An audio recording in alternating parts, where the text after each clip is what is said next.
Jean A. Prinsipyo para laging igalang asawa. Nilalaman para sa women's training.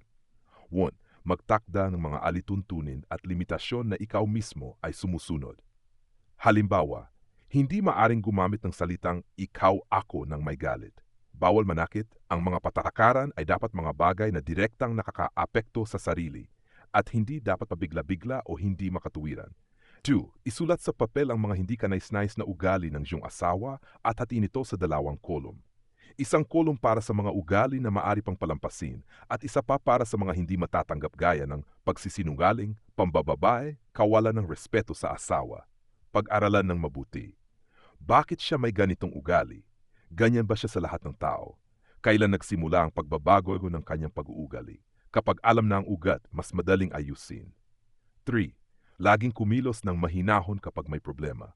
Halimbawa, kung mahuli mong may ibang babae ang iyong asawa, manatiling kalmado at hanapin ang tamang solusyon kaysa magwala.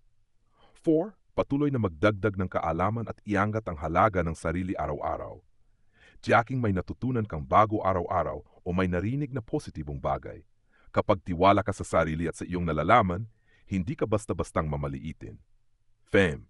Kapag may maling kilos ang asawa, huwag umiyak, magreklamo o magngangawa. Ito ay maaring magpalala ng sitwasyon. Sa halip, kalmado mong sabihin, hindi ako sang-ayon sa ganyang kilos. Kung magpapatuloy ka, hindi na ako makikipag-usap sa iyo. 6. Kung ano ang sinabi mo, dapat kaya mong tuparin. Huwag puro banta lang. Halimbawa, huwag banggitin ang diborsyo kung hindi mo naman ito kayang panindigan. Alamin kung ano ang mga kinatatakutan mo. Bakit ka natatakot? Harapin at lampasan ito. May mga practical na pagsasanay para dito. 8. Panatilihin ang dangal ng asawa sa harap ng mga anak at ibang tao. Tandaan, purihin sa publiko, punahin ng pribado.